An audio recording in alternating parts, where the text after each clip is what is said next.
ఇక్కడ నుంచి టేప్ని ఈ విధంగా పెట్టేసుకొని ఇక్కడ మనకి జాయింట్ కనిపిస్తుంది కదా, ఈ జాయింట్ మీదనే ఇలా కొలుచుకోవాలి.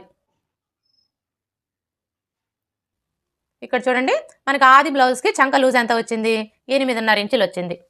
ఇప్పుడు ఇక్కడ కూడా మనకి 8.5 ఇంచులు ఎక్కడికైతే వస్తుందో అక్కడికి మార్క్ చేసుకోవాలి. ఇక్కడ మీరు కొలుచుకునేటప్పుడు ఇక్కడ నుంచి టేప్ని ఈ విధంగా పెట్టేసుకొని ఇక్కడ చూడండి మనకి కుట్టు కనిపిస్తుంది కదా, ఈ కుట్టు మీదనే కొలుచుకోవాలి.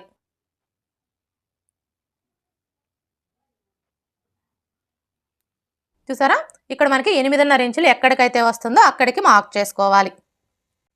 ఇక్కడైతే చూడండి ఆల్రెడీ మనం కటింగ్ చేసుకునేటప్పుడే చెస్ట్ లూజ్ మార్కింగ్ దగ్గర టక్స్ పెట్టుకున్నాం కదా, కరెక్ట్గా ఈ మార్కింగ్ దగ్గరికి మనకి 8.5 ఇంచులు వచ్చింది.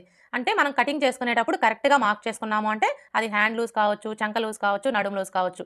ఇప్పుడు మరలా మనం సైడ్ జాయింట్లు వేసుకునేటప్పుడు ప్రత్యేకంగా మార్క్ చేసుకోని అవసరం లేదండి. ఇక్కడ చూడండి మనకి మార్కర్ వీల్తో రఫ్ చేసుకున్నాం కదా, మనకి మార్కింగ్ అయితే కనిపిస్తుంది కదా, డైరెక్ట్గా ఈ మార్కింగ్ మీదనే స్టిచ్ చేసుకుంటే సరిపోతుంది.